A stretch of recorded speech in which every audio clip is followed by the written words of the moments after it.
Medina শরীফের মধ্যে জিয়ারত করছি, এক ব্যক্তি আমার পাশে বসা, অনেক সাধারণ মানুষ, এক নাত পড়ছিলেন। পড়তে পড়তে ওনাকে আমি এত ডাকাডাকি করি, উনি আমার কথা শুনে না। আমি তখন বুঝতে পেরেছি উনি একটা হালতের মধ্যে চলে গেছে। নাতটা আমার খুব পছন্দের নাত ছিল, খুশবু এ দোয়ানো। আমি আমার পেজের মধ্যে ওই নাতটা পড়েছি, আপনারা যারা দেখেছেন।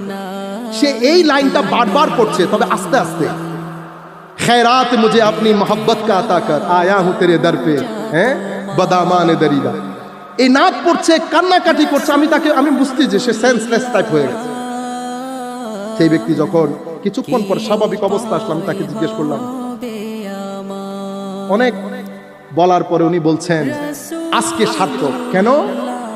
আমি নাত পড়তে পড়তে আমি 1400 বছর আগে চলে গেছি।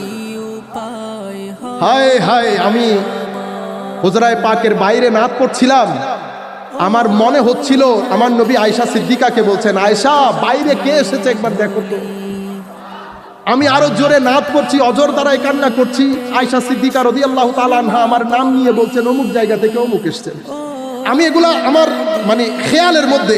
পরে আমি দেখলাম মজলিসের মধ্যে হযরত আবু বকর সিদ্দিক, ফারুক আজম, উসমানে গনি, আলী রাদিয়াল্লাহু তাআলা আনহুম জামিআন সবাই এসে সবাই আমার সাথে কান্নাকাটি করছে।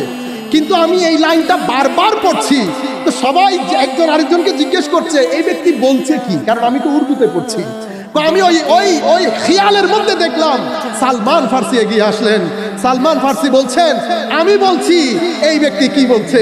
আমি ওই নাত পড়ছি, সালমান ফার্সি অনুবাদ করছে, কান্নার রোল পড়ে গেছে, আমিও কান্না করছি, সাহাবায়ে কেরামও কান্না করছেন।